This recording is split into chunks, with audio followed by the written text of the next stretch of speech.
సౌమ్య 5వ భాగం. 4వ భాగంలో సౌమ్య మౌళి స్నేహానికి డాక్టర్ గారు పచ్చజెండా ఊపుతారు. కానీ సౌమ్య చాలా బాధపడుతుంది. మౌళి కూడా తన స్నేహాన్ని అపార్థం చేసుకున్నందుకు సౌమ్యకు ఉత్తరం రాస్తాడు. మౌళిని కలవాలని ఇద్దరు నిర్ణయించుకుంటారు.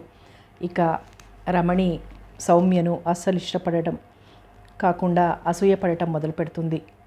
అందరి పిల్లలకు ఆ విషయాన్ని కొద్దిగా ఇంజెక్ట్ చేయడానికి ప్రయత్నిస్తూ ఉంటుంది. కథ కొనసాగుతుంది. ఉదయం వంటగదిలో టిఫిన్ చేసే హడావిడిలో మునిగిపోయాను. గ్యాస్ స్టవ్ మీద కుక్కర్లో ఆఖరి ఇడ్లీ వాయివేసి డికాషన్ తీస్తున్నాను.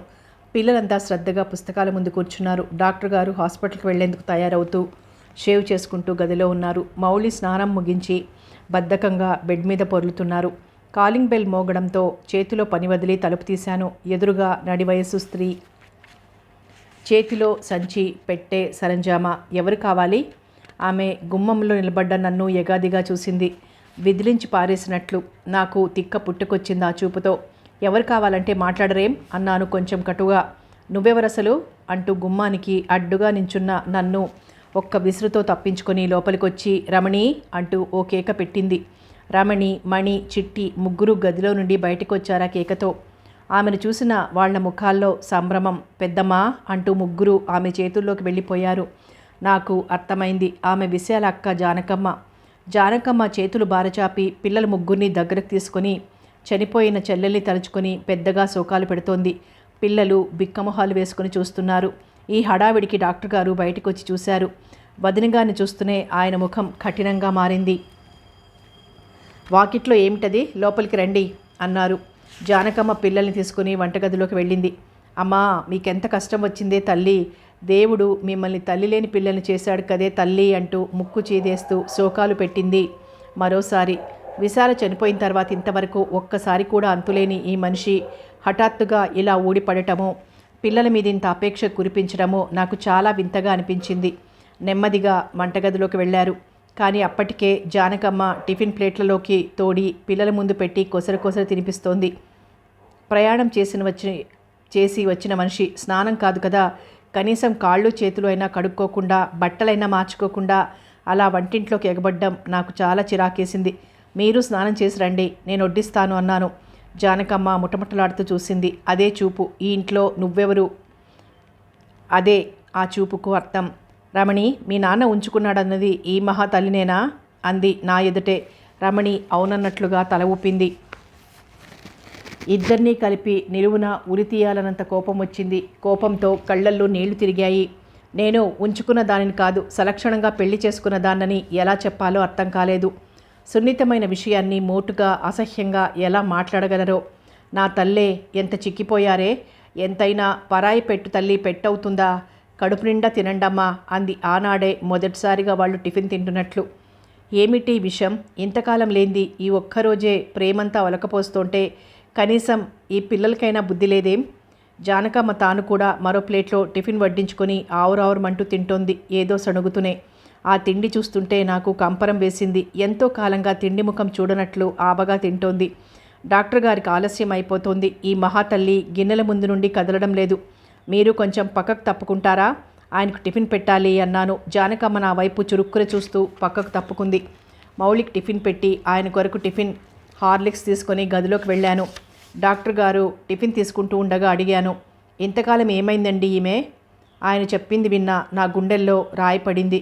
ఈ జానకమ్మ తల్లి ఎప్పటికీ ఇక్కడే తిష్టవేస్తుందా ఏమిటి? కర్మ. నడివయస్సు దాటుతున్న జానకమ్మకు పిల్లలు కలగకపోవడంతో ఈ మధ్యే ఆమె భర్త ఏదో కొంత పొలం ఆమె పేర రాసి ఆమెను వదిలించుకొని వేరే పెళ్లి చేసుకున్నాడు. అందుకే ఇప్పటికీ జానకమ్మకు చెల్లి, ఆమె పిల్లలు గుర్తుకొచ్చారు. స్వతహాగా జానకమ్మకు పిల్లలు, వాళ్ల పెంపకము అంటే గొప్ప ఇష్టం. విశాల చనిపోయినప్పుడు వస్తే పిల్లల పెంపకం తనకెక్కడ చుట్టుకుంటుందో అనే భయంతో రాలేదు. కానీ ఇప్పుడు ఆ భయం లేదు. పిల్లలు పెద్దవాళ్ళయ్యారు.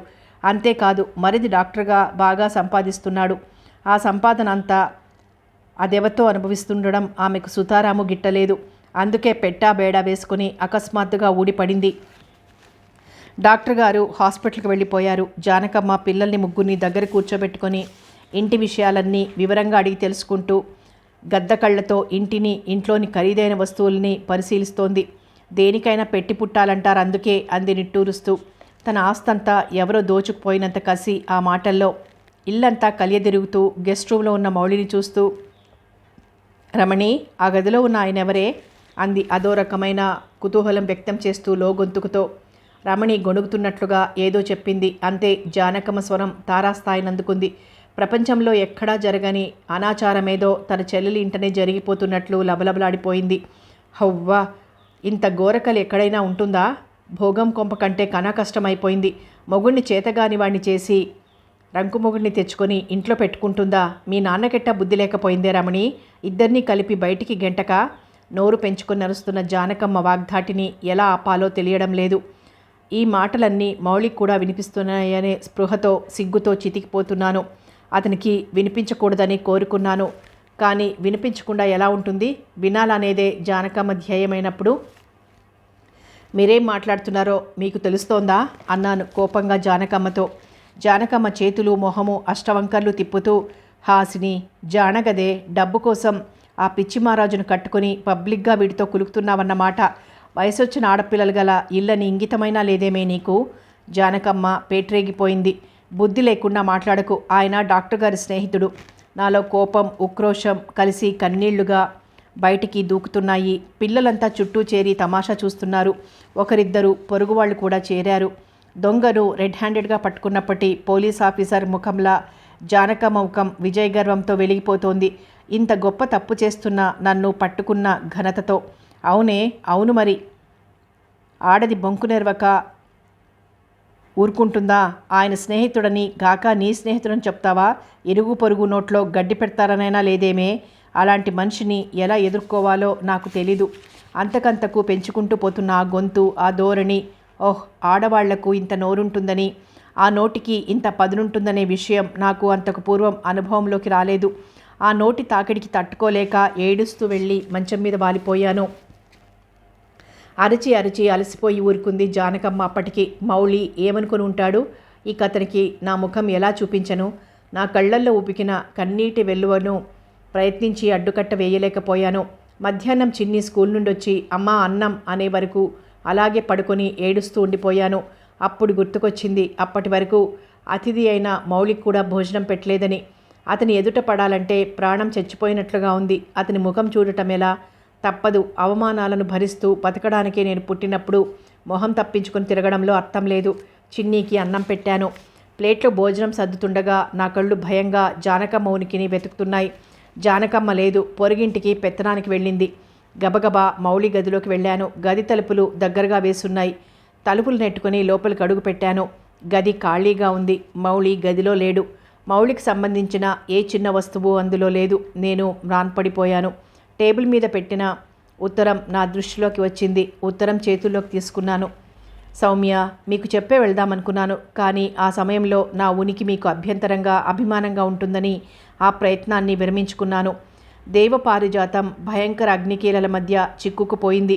చెయ్యి అందించి చేరువ కాలేని అసక్తతతో మౌళి నా గుండెలు చీల్చుకొని ఓ నిట్టూర్పు వెలువడింది. ఆ ఉత్తరం చిన్న చిన్న ముక్కలుగా చింపి బయటికి విసిరేశాను. నిన్నటికి ఇవాల్టికి ఎంత తేడా! నిన్న ఈ ఇంటికి యజమానురాలిని, కానీ ఈరోజు అతిథికి పిడికెడు మెతుకులు పెట్టి ఆదరించే స్వేచ్ఛలేని అభాగ్యను. ఆ సాయంత్రం డాక్టర్ గారు వస్తూనే అడిగారు మౌళి ఏడంటూ. జరిగింది చెప్పేందుకు మనస్కరించలేదు. వెళ్ళిపోయారు అన్నాను క్లుప్తంగా. డాక్టర్ గారు కనుబొమ్మలు ఆశ్చర్యంగా ముడిపడ్డాయి. అదేమిటి, వెళ్ళిపోతున్నట్లుగా మాట మాత్రంగా కూడా అనలేదు? అర్జెంట్ పని తగిలిందట, మిమ్మల్ని తర్వాత కలుసుకుని చెప్తానన్నారు. డాక్టర్ గారు మరి ఆ విషయం తర్కించలేదు. రోజులు గడుస్తున్నాయి. క్రమంగా ఇంటి వ్యవహారాలన్నీ జానకమ్మ చేతుల్లోకి వెళ్ళిపోయాయి. ఆమె దుబారా ఖర్చును చూస్తూ భరించలేక చేయగలిగింది లేదని చూడటమే మానుకున్నాను. డాక్టర్ గారు హాస్పిటల్కి వెళ్తూనే జానకమ్మ పిల్లల ముగ్గురిని దగ్గర కూర్చోబెట్టుకొని ఇంటి విషయాలన్నీ అడిగి తెలుసుకునేది. మీ నాయన డబ్బు ఎవరికిస్తాడే రమణి? ఆంటీకి ఇస్తాడు పెద్దమ్మ, మణి చెప్పింది. అదేం, ఇంటికి పెద్ద పిల్లవు నువ్వుండగా ఆవిడకివ్వడం దేనికి? ఏం, నీ తెలివి ఏమైపోయిందే రమణి? రమణి దూరంగా మౌనంగా ఉండిపోయింది. ఇల్లు కొత్తగా కట్టించారుగా? ఆవిడ దగ్గరున్న ఆ నగలన్నీ మీ నాన్న చేయించినవేనా? బాగానే దిగేసుకుందిగా, పుణ్యానికి వచ్చినవేగా. ఏం నెప్పి? అవును, మీకేమైనా చేయించాడా? ఇలా సాగిపోయేది ఆవిడ ధోరణి. అయ్యయ్యో, తలలెంత మాసేయ్యే తల్లులు, తలంత బలగం ఉండి తలకపోసే దిక్కు లేకపోయింది అన్నట్టుగా తలకు పోసే దిక్కే లేకుండా పోయిందా? కొంపలో పడి మెయ్యడానికి, సింగారించుకొని కులకడానికి అంతే ఎవరైనా. జానకమ్మ మార్కు ధోరణిలో సాధిస్తూ పిల్లలకి ముగ్గురికి తలంటేది. ఇన్ని సంవత్సరాలుగా ఈమె వచ్చి పిల్లలకు తలంటిందా? లేక ఇన్ని సంవత్సరాలుగా ఈ పిల్లలు తలంటుకోనే లేదా? పిల్లల్ని ఆకట్టుకునే ఆమె ప్రయత్నాలలో మచ్చుకు ఇదొకటి. ఆమెకు అన్ని అవలక్షణాలతో పాటుగా చేతివాటం కూడా ఉందని క్రమంగా అర్థమైంది. వంట వార్పు జానకమ్మే చూస్తోంది. ఇంట్లో అందరూ తిని కూర్చునే వాళ్లే అంటూ పిల్లి మీద ఎలక మీద పెట్టి నన్ను సాధించడం ఆమెకు కార్యక్రమం. అలా అని నన్ను ఏ పనిలోనూ వేలు పెట్టనివ్వకుండా తన మాటలతో చేతలతో తరిమి కొడుతుంటుంది. నా ఇంట్లో నేను పరాయిదాన్ని, తేరగా తినేదాన్ని. పిల్లలంతా ప్రతిదానికి పెద్దమ్మ పెద్దమ్మ అంటూ ఆమె చుట్టూ చేరుతారు. అయినదానికి కానిదానికి ఆవిడ బోలెడు ప్రేమ ఒలకబోస్తుంది. సవతి తల్లి స్వంత తల్లి ఎందుకు కాలేదో ఇప్పుడు నాకు అర్థమైంది. ఇంత బాధలో కూడా నాకో తృప్తి. స్కూలుకు వెళ్ళిన సమయంలో తప్ప ఇంట్లో ఉన్నప్పుడంతా చిన్ని అమ్మ అమ్మ అంటూ నన్ను వదలదు. జానకమ్మ ప్రయత్నించి చిన్నిని నా నుండి దూరం చేయలేకపోయింది. డాక్టర్ గారికి చిన్నికి మాత్రం భోజనం నేనే పెట్టాలి. డాక్టర్ గారు భోజనం చేస్తూ కూరలన్నీ దూరంగా నెట్టి వట్టి పెరుగుతో మాత్రం తినిలేస్తున్నారు చాన్నాళ్లుగా. అసలే ఆయన భోజనం అంతంత మాత్రం, వేళ్లకు తిండి ధ్యాస ఉండదు. తిన్న పిడికెడు మెతుకులు. జానకమ్మ పుణ్యమా అంటూ కూరలు సహించక అది తినడం లేదు. కనీసం కూర ఇలా తగలడ్డదేం అని విసుక్కునే అలవాటు కూడా లేదా ఆయనకి. అందరి మగాళ్లలా ఇష్టమైతే తినడం లేదా దూరంగా పెట్టడం అంతే. కానీ జానకమ్మ వంటింటి పెత్తనం వదులుకునేందుకు సిద్ధంగా లేక నన్ను ఆ ఛాయలకు కూడా రానివ్వని విధంగా తరిమి కొడుతోంది మాటలతో. పిల్లలు ఇంట్లో ఉన్న సమయంలో క్షణం కూడా ఏమరకుండా పిల్లల్ని ముగ్గురిని దగ్గర కూర్చోబెట్టుకొని నా మీద నూరిపోసే జానకమ్మను నేనేం చెయ్యగలను? పిల్లల్ని వెంట పెట్టుకుపోయి పొరుగిళ్లలో గంటలు గంటలు గడిపి వచ్చే జానకమ్మను నేనెలా ఆపగలను? ఆమె ఈర్ష్యకు అసూయకు కేంద్ర బిందువు నేనే. సౌమ్య, డాక్టర్ గారు గదిలో నుండి కేక వేశారు. ఆయన ఎప్పుడో గాని అంత గట్టిగా పిలవరు. హడావిడిగా లోపలికి వెళ్ళాను. ఆయన డ్రాయరు, పర్సులు, జేబులు కంగారుగా వెతుక్కుంటున్నారు. సౌమ్య, జేబులో డబ్బు తీసావా? నేనా? లేదండి. అరే, డబ్బేమైంది? ఆయన వెతికిన చోట్లే మళ్ళీ మళ్ళీ వెతుక్కుంటున్నారు. నేను వెతకడంలో ఆయనకు సహాయం చేస్తూ ఎంతండి అన్నాను. 500. గుర్తు తెచ్చుకో, నువ్వేమైనా తీసి మర్చిపోయావేమో. అబ్బే లేదండి, అంత డబ్బు అవసరానికి తీస్తే గుర్తు ఉండకుండా ఏమవుతుంది? డబ్బేమైనట్లు? పిల్లల్ని అడుగు, వాళ్ళేమైనా తీశారేమో. పిల్లల్ని మీ నాన్న జేబులో నుండి డబ్బు తీశారా అని అడిగేందుకు భయం వేసింది. డాక్టర్ గారే పిల్లల్ని కేకేసి డబ్బు గురించి అడిగారు. రమణితో సహా అందరూ మాకు తెలీదన్నారు. ఇక జానకమ్మని అడిగే ధైర్యం ముందే లేకపోయింది. ఆయన అడగలేదు అంతే. ఆ డబ్బు అజా మరి తేలలేదు. ఇంతకుముందు అంటే జానకమ్మ వచ్చాక చిన్న చిన్న మొత్తాల్లో డబ్బు పోతున్నా ఇంత పెద్ద మొత్తం ఎప్పుడూ పోలేదు. ఇలా అయితే ఈ ఇల్లు చివరికి ఏమవుతుంది? ఆ సంఘటన ఇంకా పూర్తిగా మర్చిపోకముందే మరో సంఘటన. చెవిపోగులు తీసి బాత్రూంలో పెట్టి తలంటుకునేందుకు బాత్రూంలోకి వెళ్ళాను. స్నానం అయిన వెంటనే చూసుకోవడం మర్చిపోయాను. సాయంత్రం చూసుకునేటప్పటికీ పోగులు లేవు. వెతికి వెతికి ఎవ్వరిని అడిగేందుకు ధైర్యం చాలక మౌనంగా ఉండిపోయాను.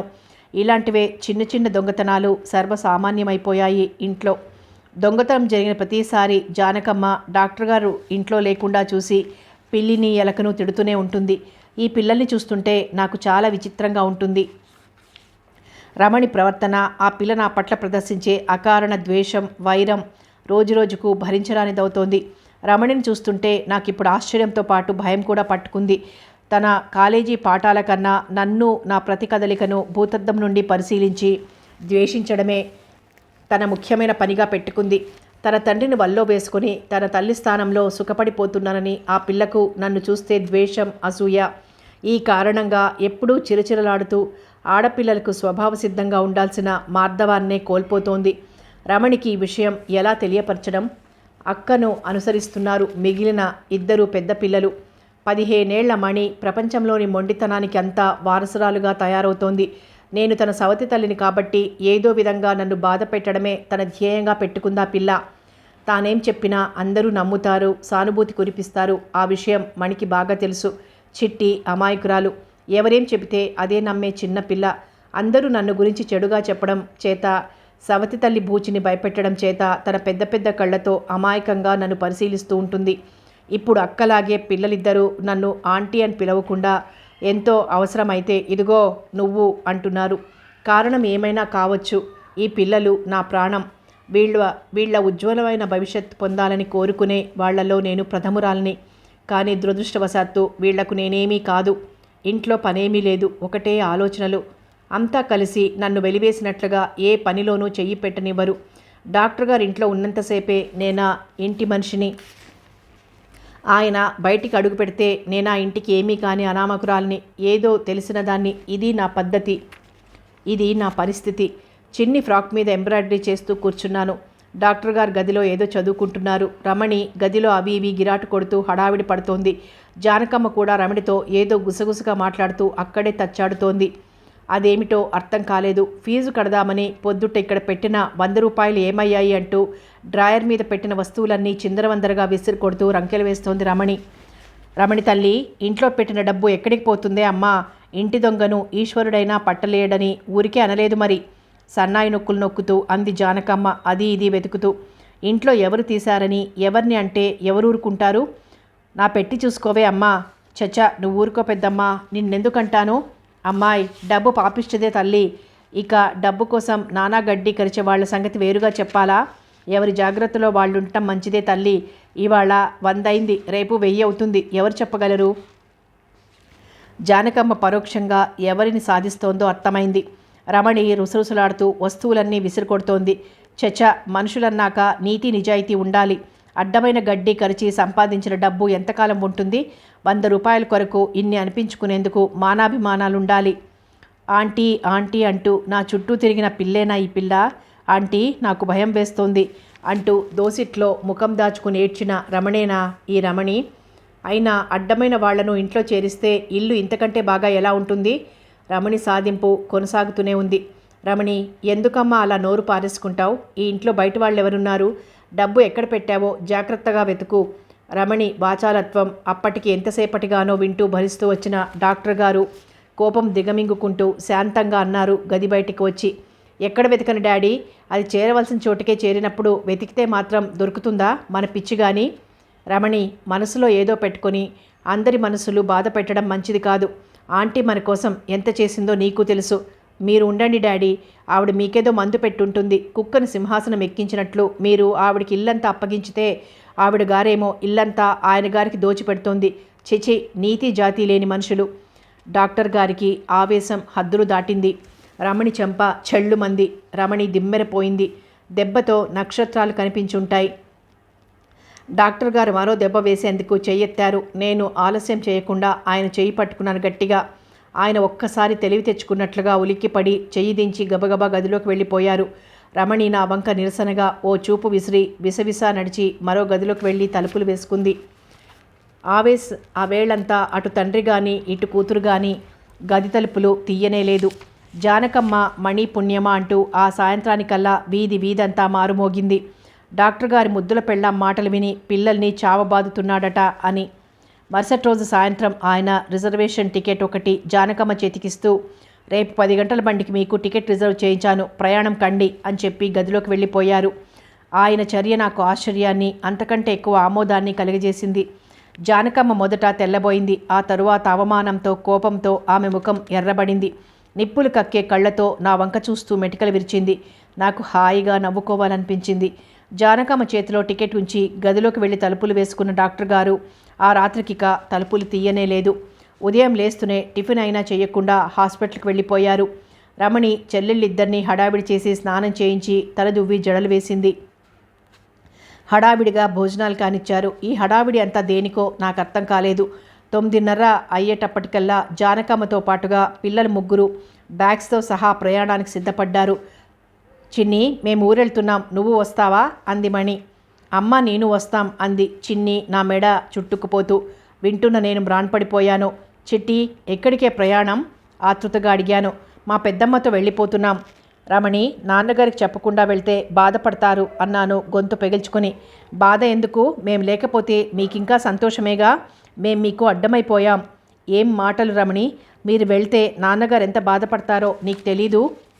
ఇప్పుడు డాడీకి కావాల్సింది మేం కాదు, నువ్వుంటే చాలు, మేం లేకపోయినా పర్వాలేదు. రమణి, అవును, మా నాన్నగారిని వల్లో వేసుకున్నావు. ఆయనకు నీ మాట అంటే వేదం. ఇవాళ మా కోసం మమ్మల్ని చూడ్డానికి వచ్చిన మా పెద్దమ్మను వెళ్ళగొట్టిస్తున్నావు. రేపు మమ్మల్ని వెళ్ళగొట్టిస్తావు. పెత్తనమంతా నీదేగా. మీ పెద్దమ్మ గారికి టికెట్ తెచ్చినట్లు నాకు తెలీదు రమణి. డాక్టర్ గారు నాకు చెప్పలేదు. నీకేమీ తెలీదు, నంగనాచివి, పాపం. రమణి మాటల్లో తన అక్కసునంతా కక్కుతోంది. ఇక ఏం చెప్పి ఎంత బ్రతిమాలి ఆ పిల్లల్ని ఆపలేనని తెలుసుకుని మౌనంగా ఉండిపోయాను. రిక్షాలో కూర్చునే వరకు జానకమ్మ నన్ను తిడుతూనే ఉంది. వీళ్లకు నేను చేసిన అన్యాయం ఏమిటి? పెద్దవాళ్ళు చెప్పే కర్మ సిద్ధాంతంలో నిజానిజాలు సిద్ధాంతీకరించే ఆలోచన నాకు లేకపోయినా నా ఈ దుస్థితికి కారణం నా కర్మే అని ఇప్పుడు పూర్తిగా నమ్ముతున్నాను. అదృష్టం, దురదృష్టం, కర్మ ఇవన్నీ ఒకప్పుడు నాకు అర్థం లేని మాటలుగా వినిపించేవి. కర్మ, అదృష్టం, దురదృష్టం, కాలం కలిసి రావడం అంటారు ఆస్తికులు. వాటినే పరిస్థితులు అంటారు నాస్తికులు. ఎవరు ఏదన్నా భవిష్యత్ మనకు అందకపోవడం అనేదే నిజం. పగలు రాత్రి మత్తు మత్తు మత్తు మత్తులో మునిగిపోతున్న డాక్టర్ గారిని చూస్తుంటే భయం, బాధ, జాలి, వేదన. పిల్లలు వెళ్ళి 3 నెలల పైనే గడిచిపోయింది. డాక్టర్ గారు చాలా లెటర్స్ రాశారు. పిల్లల్ని తీసుకొచ్చేందుకు డాక్టర్ గారే ఒకసారి వెళ్ళారు, కానీ ఒక్కరే వచ్చారు. పిల్లలు రావడానికి ఇష్టపడలేదట. అక్కడేం జరిగిందో ఆయన నాకు చెప్పలేదు. పిల్లలు రావడానికి ఇష్టపడటం లేదని మాత్రం అన్నారు. అక్కడి నుంచి వచ్చిన తర్వాత డాక్టర్ గారు మానసికంగా మరింత కృంగిపోయారు. ఈ ఇంటి ఇప్పటి ఈ పరిస్థితికి కారణం నేనని నాకు తెలుసు. తెలిసి ఏం చెయ్యను? నాకు తెలిసి పిల్లల్ని ఏనాడు కష్టపెట్టి కానీ బాధపెట్టి కానీ ఎరగను. నేనేం పాపం చేశానని వాళ్లకు నా మీద ఇంత కక్ష? డాక్టర్ గారు పైకి చెప్పకపోయినా ఆయన ఎంత బాధపడుతున్నారో నాకు తెలుసు. ఆయనకు పిల్లలంటే ప్రాణం. పగలు రాత్రి మత్తులో మునిగి తన బాధను మర్చిపోయేందుకు ప్రయత్నిస్తున్నారు. నేను మాత్రం ఒంటరిగా మిగిలిపోయాను. భయంకరమైన ఒంటరితనం. మనిషిలోని జీవాన్ని, చైతన్యాన్ని పూర్తిగా పీల్చి పిప్పి చేయగల ఒంటరితనం. భయంకరంగా నాలుకలు చాచుకుని నా చుట్టూ వ్యాపిస్తూ నాలోకి చొచ్చుకుపోయే ఒంటరితనం. ప్రయత్నించి నెట్టివేయలేని ఒంటరితనం నన్ను చుట్టుముట్టుతోంది. మమ్మీ, పుస్తకాల సంచి దూరంగా విసిరికొట్టి నన్ను చుట్టుకుంది చిన్ని. అగ్ని కీలల మధ్య వానచినుకుల, గ్రీష్మ తాపంలో మంచిగంధంలా, మలయమారుతంలా నన్ను చుట్టుముట్టిన చిన్నీని గాఢంగా హృదయానికి హత్తుకున్నాను. ఆర్తిగా ముద్దులు కురిపించాను. నా ముద్దులతో నా కౌగిలిలో ఉక్కిరి బిక్కిరి అవుతున్న చిన్నీని మరీ మరీ గాఢంగా హత్తుకుని స్వాంతన పొందాను. మమ్మీ, మా మేడం నన్ను ఇన్ని ప్రశ్నలు వేశారో తెలుసా? ఇన్ని అనే మాటను 2 చేతులు చూపెడుతూ అంది చిన్ని. అలాగా, అన్నీ చెప్పావా? ఓ, అన్నీ కరెక్ట్గా చెప్పాను. మా మేడం ఏమన్నారంటే? మరి ఏమన్నారు? నువ్వు చెప్పు మమ్మీ, చూద్దాం అంది చిన్ని కళ్ళల్లో నక్షత్రకాంతులు మెరుస్తుండగా. నేను ఆలోచిస్తున్నట్లుగా ముఖం పెట్టి మరి వెరీ గుడ్ అన్నారు, అవునా అన్నాను. మమ్మీ, కరెక్ట్గా అంతే అన్నారు. నీకెలా తెలుసు? నేను నవ్వేశాను. చెప్పు మమ్మీ, నీకెలా తెలుసు? చెప్పు. చిన్ని గారంగా నన్ను గుద్దుతూ నా జుట్టు పీకింది. నాకెంతో హాయిగా ఉంది, ఆనందంగా ఉంది. మమ్మీ అనే చిన్ని పిలుపు ఎప్పటికప్పుడు నాలో అమృతధారల్ని కురిపిస్తుంటుంది. చిన్ని, మనం సేమియా చేసుకుందామా? ఓ ఎస్. చిన్ని తన మాట మర్చిపోయింది. నేను చిన్నీనెత్తుకుని డాక్టర్ గారి గదిలోకి ఒకసారి తొంగి చూసి లోపలికి వెళ్ళాను. ఆయన ఎప్పటికీ మేలుకుంటారనేది అనూహ్యమైన విషయమే. సౌమ్య. నా మెదడు పొరల్లో ఎవరిదో పిలుపు, మెదడులో ఏదో కదలిక. నా మనసు తన చుట్టూ ఉన్న ఆలోచన క్షేత్రాన్ని ఛేదించుకునేందుకు ఇష్టపడనట్లు స్తబ్దుగా ఉండిపోయింది. సౌమ్య. తిరిగి ఏదో పిలుపు. తలెత్తి నిశ్శబ్దంగా నిరాసక్తంగా చూశాను. ఎదురుగా మౌళి. అయోమయంగా నిద్రావస్థలోలా అతన్ని చూస్తూ అలాగే కూర్చుండిపోయాను. అతన్ని ఆహ్వానించాలనే విషయం కానీ కూర్చోమనాలనే జ్ఞానం కానీ నాలో లేదు.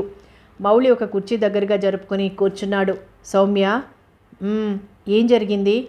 సౌమ్య, ప్లీజ్, ఏం జరిగింది? ఎందుకు అలా ఉన్నారు? అతని ఆత్మీయమైన పరామర్శ నా గుండెను తాకింది. స్పృహ తెలిసింది. బాగానే ఉన్నానుగా అంటూ నవ్వాను. కానీ నా కళ్ళల్లో చివ్వున నీళ్లు చిమ్మాయి. అతని ముందు ఏడవడం ఇష్టం లేదు, కానీ కన్నీళ్లు ఆగడం లేదు. ముఖం తిప్పుకుని అలా చాలాసేపు ఏడుస్తూ ఉండిపోయాను. నన్నెలా ఓదార్చాలో తెలియనట్లు, మాటలే కరువైనట్లు మౌళి మౌనంగా దిగులుగా నా వంక చూస్తూ ఉండిపోయాడు. కొంతసేపటికి నన్ను నేను కంట్రోల్ చేసుకునేందుకు ప్రయత్నిస్తూ చెంగుతో ముక్కు మొహం గట్టిగా తుడుచుకుని కూర్చున్నాను. సౌమ్య, డాక్టర్ గారు ఉన్నారా? ఉన్నారు, కానీ స్పృహలో లేరు. ఇద్దరం ఆయన గది ముందుకెళ్ళాం. తలుపులు దగ్గరగా వేసున్నాయి. తలుపులు నెమ్మదిగా నెట్టుకొని లోపలికి వెళ్ళాం. ఎప్పటిలా డాక్టర్ గారు మత్తులో అస్తవ్యస్తంగా మంచం మీద పడుకుని ఉన్నారు. లోతుకుపోయిన బుగ్గల మీద పెరిగిన తెల్లటి గడ్డం మురికిగా ఉంది. మనిషి దాదాపుగా శవంలా కనిపిస్తున్నారు, చిక్కిపోయి. మౌళి బరువుగా నిట్టూర్చాడు. అతని ముఖం దిగులుతో అసక్తతతో భారంగా ఉంది. అప్పటి అతని ముఖం చూస్తున్న నాకు అనిపించింది, నా కష్టాలు కన్నీళ్లతో ఇతన్ని అనవసరంగా బాధ పెడుతున్నానేమో. ఇద్దరం బయటకొచ్చాం. నేను గది తలుపులు దగ్గరగా వేశాను. మౌళి చాలాసేపు మౌనంగా ఉండిపోయాడు. సౌమ్య, నువ్వు మళ్ళా జాబ్లో చేరకూడదు హఠాత్తుగా అన్నాడు మౌళి. నేను తెల్లబోయాను. నేను జాబ్ మానేసిన తర్వాత ఇక దాన్ని గురించి ఒక్క క్షణం కూడా ఆలోచించలేదు. ఇప్పటి నా సమస్య జాబ్ గురించి కాదు. మరోలా అనుకోకు. నీ కాళ్ల మీద నువ్వు నిలబడగలిగే జాబ్ ఉండటం ఎప్పటికైనా నీకు మంచిది. నాకు అర్థం కాలేదు. పిల్లలు అలిగి వెళ్ళిపోవడానికి, ఆయనలా పగలు రాత్రి మత్తులో కూరుకుపోవటానికి నా జాబ్కు ఏమిటి సంబంధం? స్కూల్ వదిలినట్లున్నారు. చిన్ని పరిగెత్తుకుంటూ వచ్చి మమ్మీ అంటూ నన్ను చుట్టేస్తూ గుడ్ ఈవినింగ్ అంకుల్ అంటూ మౌళిని విష్ చేసింది. కాఫీ తీసుకుని మౌళి వెళ్ళొస్తానని లేచాడు. ఆఫీస్ ఆడిట్తో బిజీగా ఉన్న మౌళి 4 రోజులుగా కనిపించలేదు. ఈసారి డాక్టర్ గారు వరుసగా 2 రోజులు మత్తులో నుండి తేరుకోలేదు. అలా అంత క్రితం 1-2 సార్లు జరిగిన ఈ మధ్య మరీ నీరసించిపోవడంతో ఆయన పరిస్థితి ప్రమాదంగా కనిపిస్తోంది. భయంతో నా కాళ్ళు చేతులు ఆడలేదు. మౌళికి కబురు పెట్టాను. వచ్చాడు. మౌళి, డాక్టర్ గారు 2 రోజులుగా లేవడం లేదు భయంగా చెప్పాను. ఏం జరిగింది?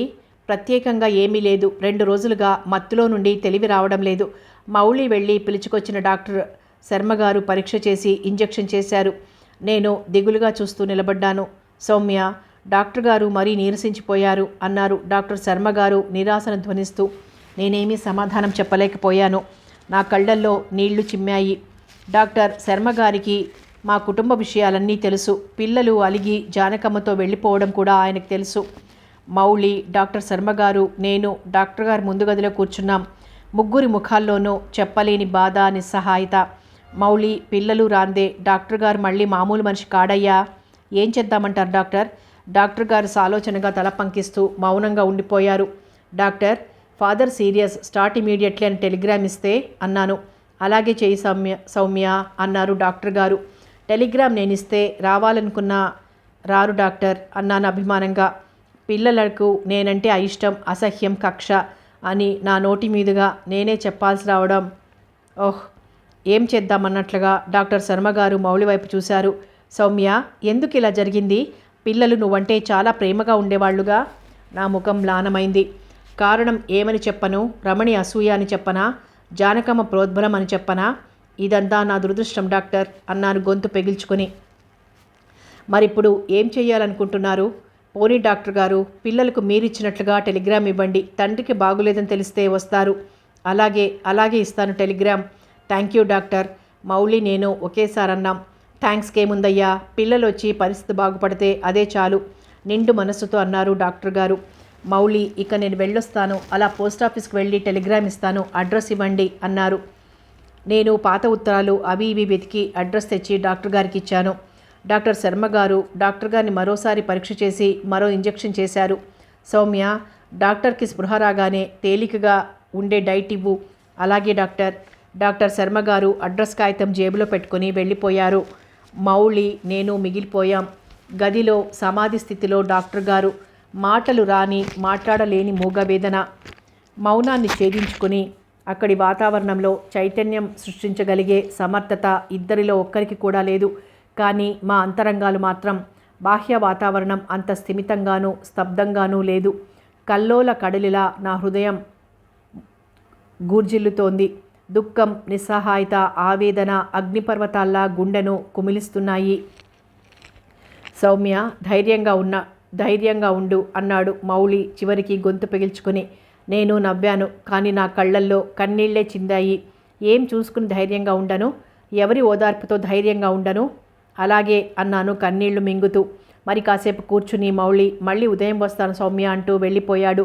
ఉదయం మౌళి, డాక్టర్ శర్మగారు కలిసే వచ్చారు. వాళ్ళు వచ్చేప్పటికీ డాక్టర్ గారు స్పృహలోనే ఉన్నారు. పడుకునే కళ్ళు తెరుచుకొని చూస్తున్నారు. గుడ్ మార్నింగ్ డాక్టర్, ఎలా ఉన్నారు? డాక్టర్ శర్మగారు, మౌళి డాక్టర్ గారు మంచం పక్కనే కుర్చీలలో కూర్చుంటూ అడిగారు. డాక్టర్ గారు గుడ్ మార్నింగ్ అన్నట్లుగా నవ్వారు. కానీ అది నవ్వులా లేదు. కొడిగట్టిన దీపం వెలుగులా నిర్జీవంగా కాంతిహీనంగా ఉంది. మితిమీరిన నీరసంతో ఆయన మాట్లాడలేకపోతున్నారు. ఊరికే కళ్ళు తెరుచుకొని చూస్తున్నారు అంతే. డాక్టర్ గారు, మీరింత పిరికివారని అనుకోలేదు. సమస్య వచ్చినప్పుడు ధైర్యంగా నిలబడాలి కానీ ఇలా మత్తులో మునిగి సమస్యని ఎంతకాలం మర్చిపోతారు? డాక్టర్ శర్మగారు మందలిస్తున్నట్లుగా అన్నారు. ఆయన మౌనంగా వింటున్నారు. ఆ కళ్ళు శూన్యంలోకి చూస్తున్నాయి. వాటిలో జీవం లేదు. మీరు మత్తులో మునిగి మీ బాధల్ని మర్చిపోవాలనుకుంటున్నారు. ఆమె కూడా మీలాగే ఏదో మత్తును ఆశ్రయించి తన దుఃఖాన్ని మర్చిపోతే ఈ ఇల్లు, ఈ పిల్లలు ఏమవుతారో ఆలోచించండి, మౌళి అన్నాడు. డాక్టర్ గారు, మీరిలా అయితే సౌమ్యకు ధైర్యం చెప్పేవాళ్ళెవరున్నారు? ఎటు ఏ అండా లేనిది మిమ్మల్ని నమ్ముకుంది. ఒక్కసారి ఆమె వైపు చూడండి. ఆమె చేసిన ఏ నేరానికి గాను ఆమెకి శిక్ష? మౌళి గొంతు క్రమంగా విషాదం నింపుకుంది. డాక్టర్ గారి కళ్ళల్లో నీళ్లూరాయి. నాకు దుఃఖం ఆగలేదు. ఆయన నన్ను దగ్గరకు రమ్మన్నట్లు సైగ చేశారు. చిన్నితో పాటుగా నేను ఆయన దగ్గరగా నడిచాను. ఆయన నా చేతిని తన చేతిలోకి తీసుకుని మౌళి చేతిలో పెట్టేందుకు శ్రమ పడుతున్నారు. వద్దు వద్దు, ఈ అప్పగింతలు కాదు నాకు కావాల్సింది. మీరు ఆరోగ్యంగా ఉండటం నాకు కావాలి. ఇంకా మీరెప్పుడు ఈ మత్తు ఇంజెక్షన్ తీసుకోనని నాకు ఒట్టు వెయ్యండి. ఆయన మీద పడి గట్టిగా ఏడ్చేశాను దుఃఖం ఆపుకోలేక. ఆయన నా తల నిమురుతూ మౌనంగా ఉండిపోయారు. డాక్టర్ గారు, పిల్లలు చూస్తే చిన్నవాళ్ళు, అందున ఆడపిల్లలు. ఈ 5 ఆడవాళ్లకు మీ అండ ఎంత అవసరమో మీకు తెలియడం లేదా? మీరిలా మంచం పడితే వాళ్ల గతేం కాను? డాక్టర్ శర్మగారు ఆయన్ని పరీక్షించి ఇంజెక్షన్ ఇస్తూ అన్నారు. నేను లోపలికి వెళ్ళి డాక్టర్ శర్మగారికి, మౌళికి కాఫీ, డాక్టర్ గారికి సగ్గుబియ్యం పాయసం తెచ్చాను. ఆయన లిక్విడ్గా ఉన్న ఆహారం తప్ప మరొకటి తీసుకోలేకపోతున్నారు. మితిమీరిన నీరసం వల్ల. ప్రతి అరగంటకు గంటకు గ్లూకోజ్తో పాటు తేలిగ్గా జీర్ణమయ్యే లిక్విడ్ డైట్ ఇస్తున్నాను. ఆయన్ని దిండు కాంచి కూర్చోబెట్టి ఒక్కొక్క స్పూనే పాయసం పట్టించాను. ఆయన కొంచెం తెప్పరిల్లినట్లుగా కనిపించారు. మళ్ళీ మరోసారి మార్ఫియా ఇంజెక్షన్ తీసుకోవద్దని హెచ్చరిస్తూ డాక్టర్ శర్మగారు వెళ్ళిపోయారు. మౌళి మరి కాసేపు డాక్టర్ గారితో గడిపి వెళ్ళొస్తానంటూ చెప్పి వెళ్ళిపోయాడు. ఆ పగలంతా నేను డాక్టర్ గారి మంచం వదలకుండా ఆయన్ని అంటిపెట్టుకునే కూర్చున్నాను, అవి ఇవి కబుర్లు చెప్తూ. ఆయన ఆ మాత్రం మామూలుగా ఉన్నందుకు నాకెంతో సంతోషంగా ఉంది. ఆయనలా ఎప్పుడూ ఉంటే నేను చెప్పే కబుర్లు డాక్టర్ గారు ఆసక్తిగా వింటున్నారు. నా మాటల్లో ఎక్కువ భాగం చిన్ని గురించే. సౌమ్య, పిల్లలు ఇక రారు కదూ అన్నారు దిగులుగా. వస్తారు, నీకు తెలీదు సౌమ్య, వాళ్ళు రారు. అంత ఖచ్చితంగా ఎలా చెప్తున్నారు? డాక్టర్ గారు కొన్ని క్షణాలు మౌనంగా ఉండిపోయారు. నేను వెళ్ళినప్పుడు రమణి ఖచ్చితంగా చెప్పేసింది తాము రామని. ఎందుకట? డాక్టర్ గారు మాట్లాడకుండా చూస్తూ ఉండిపోయారు నా వంక. మీకో శుభవార్త చెప్పనా అన్నాను ఆయన్ని ఊరిస్తూ. ఆయన నా మీద నుండి చూపులు తిప్పకుండా ఏమిటి అన్నట్లుగా చూశాడు. పిల్లలు వస్తున్నారు. నిజంగానా? ఎప్పుడు ఎప్పుడు సౌమ్య? ఆయన గొంతులో ఆతృత, కళ్ళల్లో ఆశ. ఎప్పుడో, ఇప్పుడో, ఇంకాసేపటికో రావచ్చు. నిజంగానా సౌమ్య? నిజంగా నిజం. సరేనా? ఉత్తరం వచ్చిందా వస్తున్నట్లు? లేదు, డాక్టర్ శర్మగారు నిన్న టెలిగ్రామ్ ఇచ్చారు. ఆయన కళ్ళల్లో గొప్ప తృప్తి, ముఖంలో రిలీఫ్. పిల్లల్ని చూసుకుంటాను కదా అన్న సంతోషంతో పెదవుల మీద ఉదయించిన చిన్న చిరునవ్వు. చాలు, ఆ నవ్వు చాలు, నా గుండె నిండిపోయింది. చిన్ని స్కూల్ నుండి పరిగెత్తుకుంటూ మమ్మీ అంటూ నన్ను చుట్టేసింది. గుడ్ ఈవినింగ్ అంకుల్ అంటూ మౌళిని విష్ చేసింది. Good evening Ramya. అంకుల్, నిన్న ఈవినింగ్ మీరు రాలేదేం? పనుండి రాలేదమ్మా. చిన్నీకి హార్లిక్స్ కలిపేందుకు వంటగదిలోకి వెళ్ళాను. చిన్నీకి ఇప్పుడిప్పుడే కాన్వెంట్ స్టైల్ అలవడుతోంది. చిన్నీకి హార్లిక్స్, మౌళికి కాఫీ కలుపుకుని వచ్చేటప్పటికి చిన్ని మౌళితో అంటోంది, అంకుల్, సిఏటి క్యాట్ అంటే ఏమిటి? చిన్ని మొహం వెలిగిపోతోంది అంకుల్కో పజిల్ సృష్టించినందుకు. మౌళి ఆ జవాబు తనకు తెలియనట్లుగా మొహం పెట్టి చివరికి, చెప్పనా? సిఏటి క్యాట్ అంటే ఎలుక. ఆమె కరెక్ట్ బేబీ అన్నాడు. No no uncle, C A T cat అంటే పిల్లి. మన పిల్లి ఉండదు అదన్నమాట. చిన్ని చప్పట్లు కొడుతూ గట్టిగా చెప్పింది. వాళ్ళిద్దరి అభినయమో చూస్తున్న నాకు నవ్వొచ్చింది. వాళ్ళిద్దరిని అలా చూస్తున్న నేను నా బాధల్ని, వ్యధలని, కలతలను, కన్నీళ్లను క్షణంపాటు పూర్తిగా మర్చిపోయి వాళ్లతో పాటు హాయిగా నవ్వేశాను. సరే అంకుల్, ఇంకోటి అడగనా? ఓకే బేబీ, కానీ ఈసారి ఈజీగా ఉండాలి. సరేనా మరి? Okay uncle. మరి మరి జిఎన్ గన్ అంటే? జియుఎన్ గన్ ఏమిటబ్బా? చిన్ని ముఖంలో టెన్షన్. ఊపిరి బిగబట్టి మౌళి వంక చూస్తోంది అతనేం చెప్తాడో అన్నట్లు. మౌళి అన్నాడు, గన్ అంటే మనం తింటాం చూడు, బన్ అన్నమాట, అంతేనా? చిన్ని చప్పట్లు కొడుతూ గట్టిగా నవ్వింది. అంకుల్ గన్ అంటే బన్ కాదు మరే డిష్యూమ్ అని సినిమాలో కాలుస్తారు చూడు తుపాకీ అది. ముగ్గురం హాయిగా నవ్వుకున్నాం. మమ్మీ నిన్నోటి అడగనా? కాఫీ తీసుకుని మౌళి వెళ్ళొస్తానంటూ లేచారు. చిన్ని వెళ్ళొద్దంటూ మారాన్ చేసింది. మరి కాసేపు కూర్చున్నాడు మౌళి. ఇంటి ముందు రిక్షా ఆగింది. రమణి, మణి, చిట్టి రిక్షా దిగి గబగబా ఇంట్లోకి వచ్చారు. హాల్లోని చిన్నీని ఒళ్ళో పెట్టుకుని కబుర్లు చెప్తున్న మౌళిని చూస్తూ ముఖం చిట్లించుకుంటూ తండ్రి ఉన్న గదిలోకి వెళ్ళిపోయింది రమణి. అతను మౌనంగా కళ్ళతోనే నా వద్ద సెలవు తీసుకుని వెళ్ళిపోయాడు. పిల్లలు ముగ్గురు తండ్రి మంచం చుట్టూ కూర్చుని ఏడుస్తుంటే నాకు కన్నీళ్ళు ఆగలేదు. పిల్లల్ని దగ్గరకు తీసుకున్న డాక్టర్ గారి ముఖంలో ఆనందం. పిచ్చి తల్లులు, ఇప్పుడేమైంది, ఎందుకు ఏడుస్తున్నారు అన్నారు వాళ్ళ వంక ప్రేమగా చూస్తూ. డాడీ మీరెలా ఇలా అయిపోయారు అంది రమణి కళ్ళు తుడుచుకుంటూ. మీరు వచ్చేసారుగా అమ్మా, ఇంకా నేను ఆరోగ్యంగా ఉంటాను, హాయిగా హాస్పిటల్కి వెళ్తాను, క్లబ్కు వెళ్తాను. డాక్టర్ గారు సంతోషంగా మాట్లాడుతున్నారు. పిల్లలకి స్నానం భోజనం ఏర్పాట్లు చూడ్డానికి నేను వంటగదిలోకి వచ్చాను. వాళ్ల మాటలు వంటగదిలోకి స్పష్టంగా వినిపిస్తున్నాయి. డాక్టర్ శర్మ గారు ఇచ్చిన టెలిగ్రామ్ చూసి భయంతో గజగజలాడిపోయాం డాడీ. చిట్టి అయితే ఒకటే ఏడుపు, దాన్ని ఊరుకోబెట్టలేకపోయాం.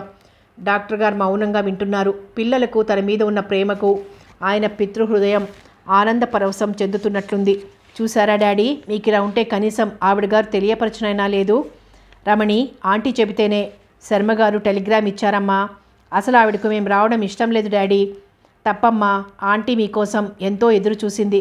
మీరెప్పుడు ఆమెనే సమర్థిస్తారు. రమణి, మీరందరూ ఉంటే నాకెంతో ఆనందంగా ఉందిరా. ఇప్పుడు ఇల్లు కళకళలాడుతోంది. నాకు 1000 ఏనుగుల బలం వచ్చినట్లుందిరా. చిట్టి, ఇలా రా, నా దగ్గరగా కూర్చో. ఈ రాక్షసి లేకపోతే మనం హాయిగా ఉండొచ్చు డాడీ. డాక్టర్ గారు భారంగా నిట్టూర్చారు. రమణి, ఆంటీ ఏం చేసిందమ్మా? ఎందుకు మీకంత కోపం? ఏమో డాడీ, ఆమె అంటే నాకు అసహ్యం. మీ అమ్మ చచ్చిపోయినప్పుడు, చిన్నీకి జబ్బు చేసినప్పుడు మనల్ని ఎంతగా ఆదుకుంది. తను అన్ని సుఖాలు వదులుకుంది మన కోసం కాదు. ఆవిడ మన కోసం ఏం చేయలేదు డాడీ. అన్నీ ఒక ప్లాన్ ప్రకారం చేసి ఈ ఇంట్లో స్థానం సంపాదించుకుంది. ఇంటికి యజమానురాలయ్యింది. యజమానురాలై తనేం బావుకుంది రమణి. పోనీ ఇక నుండి ఇంటి పెత్తనం నువ్వే తీసుకో. నీరసంగా దీనంగా ఉంది డాక్టర్ గారి గొంతు. ఇంతకుముందు పిల్లల్ని చూసినప్పుడున్న ఉత్సాహం లేదా ఆయనలో. డాడీ, ఆమెను ఎక్కడికైనా పంపించి వేయండి. రమణి, ఫూల్లా మాట్లాడకు. మన కోసం ఉన్న ఉద్యోగం కూడా వదులుకుంది. ఇప్పుడు వెళ్ళిపోమంటే ఎక్కడికి వెళ్ళిపోతుంది? ఏదో నెలకి ఇంతని పారేయండి డాడీ. షటప్. ఆమె ముష్టిది కాదు నెలకింతని భిక్షం వేయడానికి.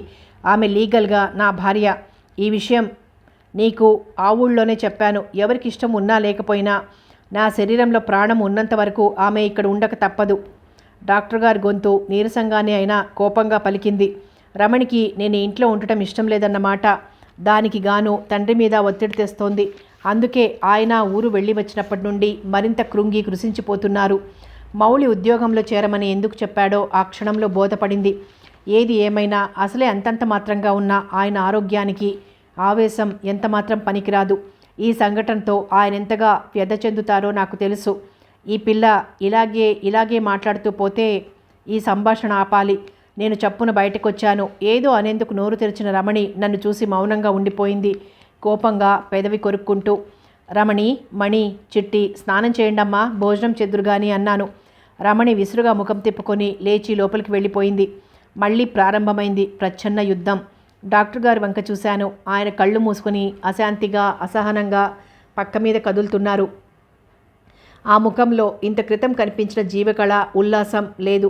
గబగబా లోపలికి వెళ్ళి ఆయన కోసం చేసి ఉంచిన ఖీర్ ఒక గిన్నెలో పోసి తెచ్చాను. వద్దు సౌమ్య, ఆకలిగా లేదు అన్నారు అయిష్టంగా. నేను బలవంతంగా స్పూన్తో నోటికి అందించాను. అలా ఒక్కొక్క స్పూనే పడుతూ ఆయన తల దగ్గర కూర్చున్నాను. ఆ మర్నాడు మౌళి డాక్టర్ గారిని చూసేందుకు వచ్చాడు. అప్పటికి ఆ గదిలోనే కూర్చున్న రమణి ముఖం చిట్లించుకుంటూ వరండాలోకి వెళ్ళిపోయింది. పేలవంగా నిర్జీవంగా ఉన్న డాక్టర్ గారి ముఖం చూస్తూ, ఇదేమిటి సౌమ్య ఇలా ఉన్నారు? నిన్నటి కంటే కూడా డల్గా ఉన్నారు అన్నాడు ఆశ్చర్యంగా. నేనేమీ మాట్లాడలేదు. డాక్టర్ గారు కళ్ళు తెరుచుకొని మౌళి వైపే చూస్తున్నా మౌళితో ఏమీ మాట్లాడలేదు. గదిలో ముగ్గురమున్న నిశ్శబ్దమే చోటు చేసుకుంది. తుఫాన్ ముందటి ప్రశాంతతల దుర్భరంగా ఉందా నిశ్శబ్దం. తుఫాను అనంతరం కలిగిన ఘోరాన్ని నిశ్శబ్దంగా చూస్తున్న ప్రకృతిలా ఉందా నిశ్శబ్దం. కరిగించిపోసిన ఉక్కుదిమ్మలా మా మధ్య ఘనీభవించిందా నిశ్శబ్దం. మౌలి మరి కాసేపలా డాక్టర్ గారి దగ్గర కూర్చుని వెళ్లేందుకు బయటకొచ్చాడు. నేను మౌలిని అనుసరించి బయటకొచ్చాను. రమణి అక్కడే కూర్చొని పుస్తకం చదువుతోంది. మౌలి, నాకేదైనా ఉద్యోగం చూసి పెట్టగలరా? మౌలి నా వంక ఆశ్చర్యంగా చూశాడు. ఇంట్లో ఉంటే మరీ బోర్ కొడుతోంది అన్నాను తలదించుకొని. మౌలి చూపులు తిప్పుకున్నాడు. అతని ముఖం చాలా ఉదాసీనంగా ఉంది. చెప్పండి, నాకేదైనా జాబ్ చూసి పెట్టగలరా? ఇప్పటికిప్పుడు జాబ్ అంటే ఎలా దొరుకుతుంది? ప్రయత్నించాలి. దయచేసి ప్రయత్నించండి. ఇప్పటి నుండి ప్రయత్నిస్తే కొన్ని నెలలకైనా దొరక్కపోతుందా? ఈలోపు డాక్టర్ గారు కూడా రికవర్ అవుతారు. డాక్టర్ గారికి చెప్పారా? తర్వాత చెప్తాను, ఆయన కాదనరు. సరే, ప్రయత్నిద్దామంటే కాదు, త్వరగా వచ్చేలా చూడండి. అలాగే అంటూ మౌలి నా వైపు చూస్తూ వెళ్ళిపోయాడు. అతని కళ్ళు ప్రశ్నించకుండానే ఎన్నో ప్రశ్నలు వేస్తున్నాయి. కొన్ని నిమిషాలు ఇద్దరి మధ్య మౌనంగా దొర్లిపోయాయి. సరే, వెళ్ళొస్తానంటూ మౌలి వెళ్ళిపోయాడు. రమణి వంక చూశాను. ఆ అమ్మాయి ముఖం కళకళలాడుతోంది. నేను వెళ్ళిపోతాను అనే విషయం కలిగించిన ఆనందం అది. మూగగా ఆక్రోశించింది నా హృదయం. కథ కొనసాగుతుంది.